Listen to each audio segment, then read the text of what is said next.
नमस्कार, आप देख रहे हैं न्यूज़ 9 भारत और मैं हूं आपके साथ अशोक चौहान। देश और दुनिया की तमाम खबरों पर आइए डालते हैं एक नजर।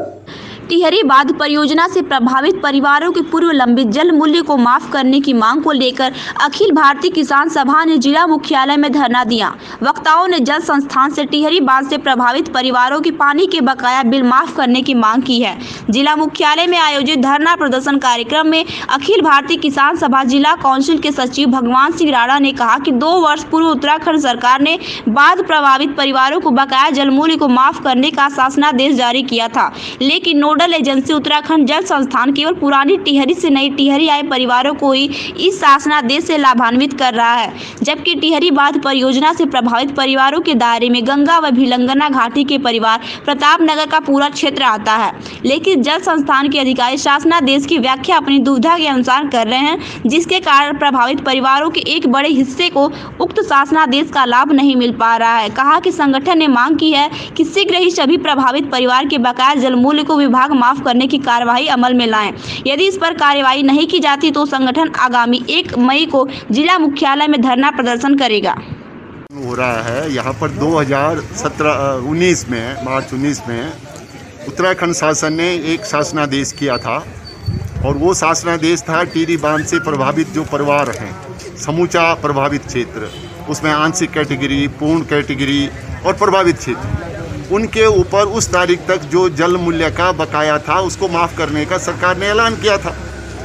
लेकिन 2 वर्ष हो गया, यहाँ पर जो नोडल एजेंसी है जल संस्थान है, जल संस्थान मात्र टिहरी शहर के नागरिकों का ही जल मूल्य उसमें से माफ़ी की प्रक्रिया को अमल कर रहा है, जबकि उस प्रभावित क्षेत्र में पूरा प्रताप नगर आता है और टिहरी और भिलंगना और भागीरथी घाटी के जो निचले गांव हैं जो प्रभावित हुए हैं वो सारे आते हैं। उत्तरकाशी का एक हिस्सा आता है और जिधर उधर लोग जो चले गए वो तो दूसरी नोडल एजेंसी ने करना है।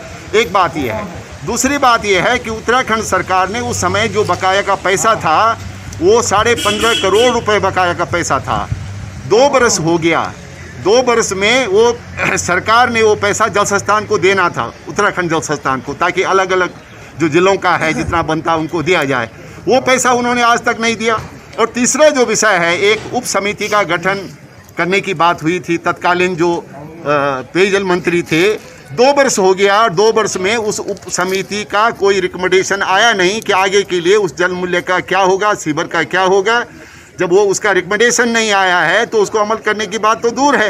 तो ये मांग है कि जो नीति में तय है, जो अमल घोषणा हो गई है, जो उसको लागू करने की बात है, उसके लिए जिम्मेदारी यहाँ का जो नोडल एजेंसी है, जल संस्थान के जो विभाग है उसकी है, वो उसको अमल करे, और सरकार की जिम्मेदारी है, जिला प्रशासन की जिम्मेदारी। तो ये आज का सवाल है, इसको लेकर के हम इससे पहले भी हमने कई दफ़ा इसको लेकर के सवाल को उठाया। जल संस्थान के एक्शन को पहले पत्र लिखा, उसका जवाब तक नहीं दिया। अभी हमने जब चिट्ठा लिखा फिर से, उसका भी अभी तक जवाब नहीं दिया। तो इस प्रकार की एक जो अफसरशाही का जो एक रवैया है, होश में आओ, होश में आओ, होश में आओ, जिला प्रशासन होश में आओ, होश में आओ, होश में आओ। टिहरी बांध से प्रभावित परिवारों के जल मूल्य बकाया माफ करो।